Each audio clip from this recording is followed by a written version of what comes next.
The creation of neutron stars. Our vast universe is filled with various materials that create all of the objects found in space. Stellar clouds contain small objects known as protostars. When these protostars combine, they can evolve into one of two objects, either small or large stars, named low-mass and high-mass stars respectively.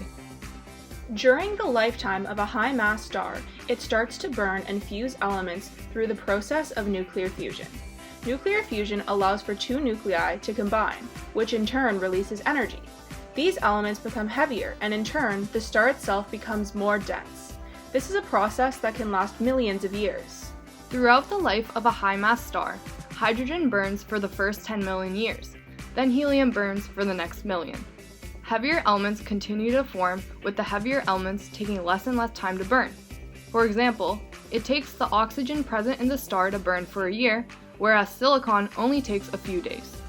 Once the core of the star is only left with iron, this is considered to be the end of the life of the star. Iron does not burn as it cannot be used as a source of fuel. The binding energy per nucleon is too high, and it would actually take more energy to burn iron than the amount of energy this process would produce. At this point, the pressure and gravity of this star eventually becomes too great. With the density being so high, the strong nuclear force that was once attractive in keeping the nucleus together actually becomes repulsive. This results in an extremely energetic explosion that is so bright that it can outshine all the light within a galaxy. This large explosion is known to be a supernova.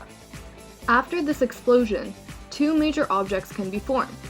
If the mass of the object is more than 3 times the mass of our Sun, then a black hole will form. On the other hand, if the mass is less than 3 solar masses, this would result in the creation of a neutron star.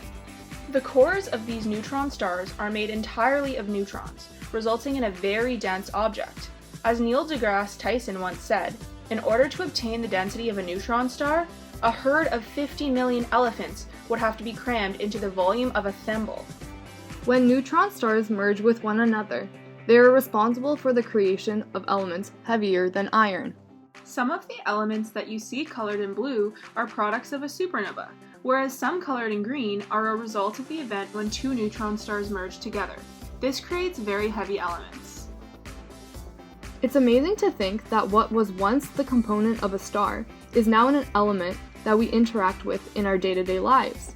Low-mass stars are largely responsible for the carbon that is essential for all life forms. We can thank supernovae for the potassium that is found in the bananas we eat, as well as merging neutron stars that have created heavy elements such as silver and gold.